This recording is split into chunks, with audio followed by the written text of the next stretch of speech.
Minimalisasi trace elemen pada batu bara. Grup 5 yang beranggotakan Naila Khairina dengan NIM 8018, Nadia Fadilah Rama dengan NIM 8055, Maya Tasya Salsabila dengan NIM 8066, Shelgina Soraya Munjida dengan NIM 8079, Talia Danik Nafas Sheila dengan NIM 9039, dan Falihil Iza Zulfa dengan NIM 9047. Polutan pada batu bara. Secara alamiah, batu bara mengandung unsur radioaktif yang dimana saat proses pembakaran langsung, terjadi perengkahan termal atau cracking yang menyebabkan unsur radioaktif alam tersebut akan ikut keluar dengan gas hasil pembakaran lainnya atau terikat dengan abu hasil pembakaran. Tabel 1 di bawah merupakan tabel jenis polutan pada batu bara.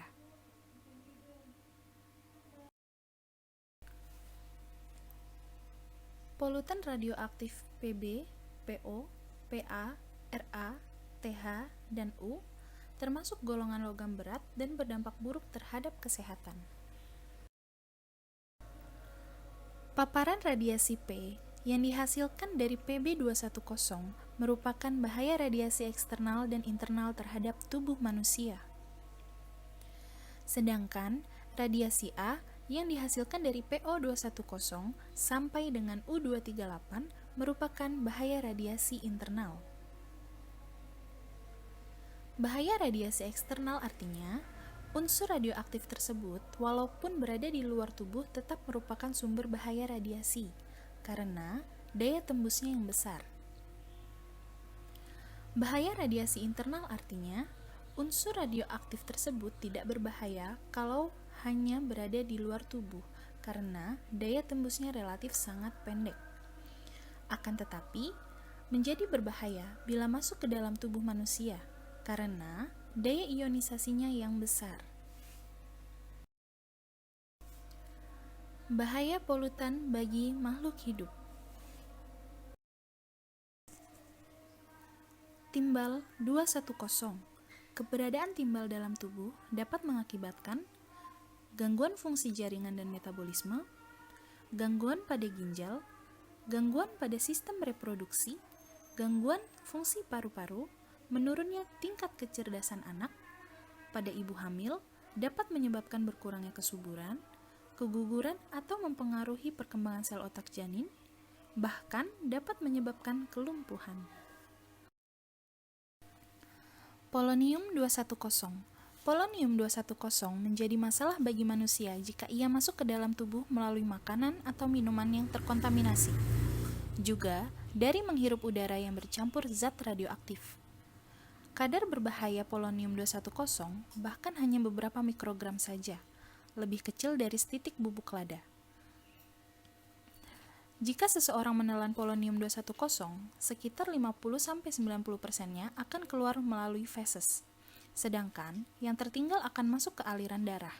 Akibatnya, akan terjadi kerusakan liver dan ginjal, bahkan bisa menyebabkan kematian. Protaknium-231. Protaknium secara umum memberikan resiko terhadap kesehatan jika masuk ke dalam badan. Walaupun ada resiko eksternal kecil berhubungan dengan sinar gamma yang dipancarkan oleh protaknium-231 dan sejumlah hasil luruhan yang berumur pendek dari aktinium-227. Protaknium berbahaya karena radioaktivitasnya dan juga beracun. Thorium-232. Thorium bersifat radioaktif. Logam ini juga terakumulasi dalam tulang binatang hidup, termasuk tulang manusia, di mana ia dapat tetap untuk jangka waktu yang panjang. Uranium-238. Uranium berbahaya bagi kesehatan adalah bila terpapar uranium radionuklit yang bisa menyebabkan kanker. Menelan uranium dengan konsentrasi tinggi dapat menyebabkan efek kesehatan yang parah, seperti kanker tulang atau hati. Menghirup uranium dalam konsentrasi besar dapat menyebabkan kanker paru-paru akibat paparan partikel alfa.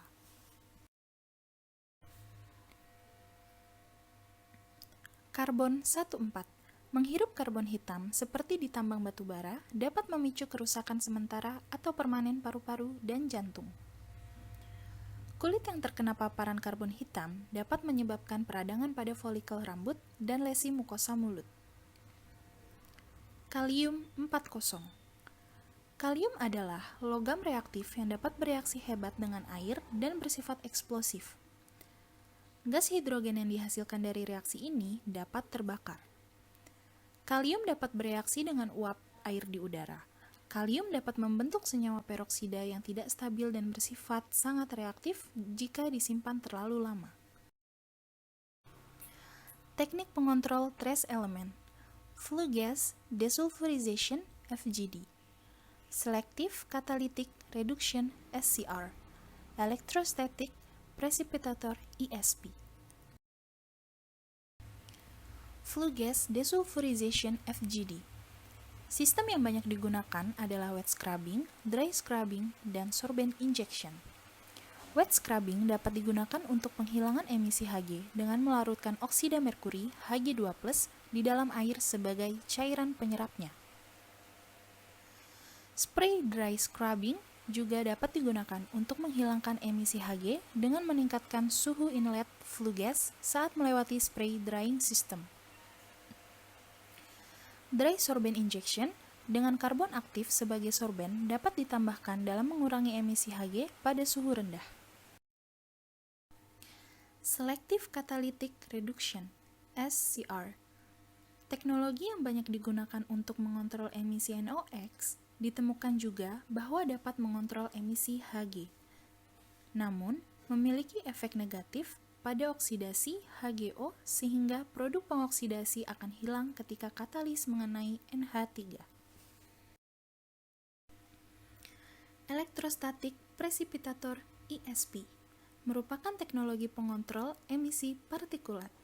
Dapat digunakan dalam mengontrol emisi Hg pada fase padat (HGP) dan emisi Hg yang teradsorpsi pada permukaan partikel. Transformasi trace elements pada pembakaran batu bara. Emisi trace element dalam gas dan abu. Trace element dalam batu bara. Transformasi trace element selama pembakaran. Pemodelan trace element spesiasi selama pembakaran. Volatilisasi merkuri selama gasifikasi batu bara. 1. Emisi trace element dalam gas dan abu. Trace element diklasifikasikan menjadi 3 kelompok. Elemen kelompok 1 adalah terkonsentrasi di residu kasar atau sama-sama di partisi antara residu kasar dan partikel yang lebih halus. Elemen kelompok 2 adalah diuapkan dalam ruang bakar atau gasifir tetapi mengembun di bagian hilir yang terkonsentrasi di bagian yang lebih halus partikel yang dapat lolos dari sistem kendali partikulat. Elemen kelompok 3 adalah yang paling banyak elemen volatil dan habis di semua fase padat. 2. Trace element dalam batu bara. Emisi trace element dari pembakaran batu bara mengikuti aspek-aspek berikut. Distribusi ukuran trace element dalam fly ashes dan pengayaan dalam partikel submikron menurut senior. Pembentukan dan transformasi partikel fly ash menurut ring. Emisi gas langsung dari beberapa trace elements volatil yaitu halogen, B, Hg, Se, dan As, dan lain-lain menurut Sims dan Wendt.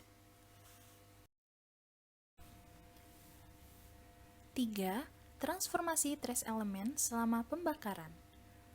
Faktor utama yang mempengaruhi perilaku transformasi atau partisi jejak akhir adalah konversi komponen yang diuapkan menjadi berbagai bentuk padat dan atau cair. Kombinasi trace element dalam kokas cukup kompleks, dan karenanya penguapan yang terjadi selama pembakaran batu bara sangat bergantung pada spesiasi dalam kokas. Selain kondisi pembakaran, Mekanisme penguapan yang terjadi. Chloride MClX liquid menjadi MClX gas. Sulfide MsY liquid menjadi MsY gas. Oxide MoZ liquid plus CO gas menjadi MoZ-1 liquid plus CO2 gas. MoZ-1 liquid menjadi MoZ-1 gas.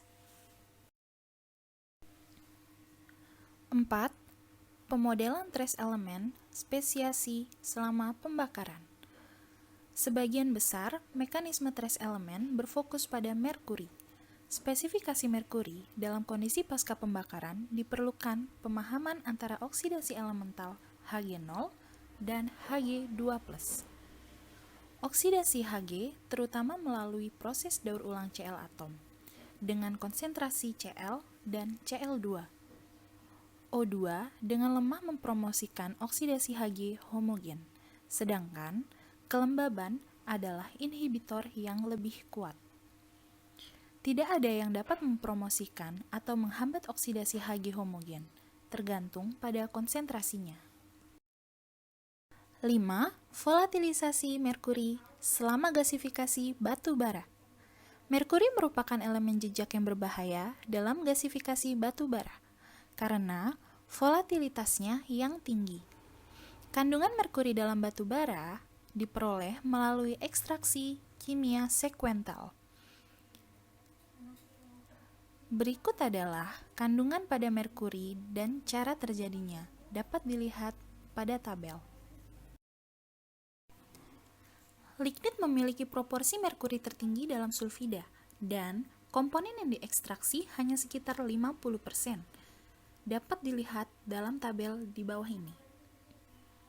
Pada komposisi gas, rata-rata untuk proses gasifikasi oksigen uap dengan konsumsi khusus uap dan oksigen. Nilai pemanasan dengan jumlah gabungan hidrogen dan karbon monoksida sekitar 65%. Dapat dilihat pada tabel berikut. Dari tabel di atas, dapat dilihat bahwa pada merkuri, rasio charge semuanya di bawah 1 yang mencerminkan volatilitasnya tinggi. Pada sistem keseimbangan, merkuri didistribusikan dalam fase gas dan sebagian besar dipancarkan ke gas bahan bakar. Saat produksi, sebagian dari merkuri terabsorpsi oleh abu dan debu saat melewati gas. Terima kasih, sekian dari kami. Semoga bermanfaat.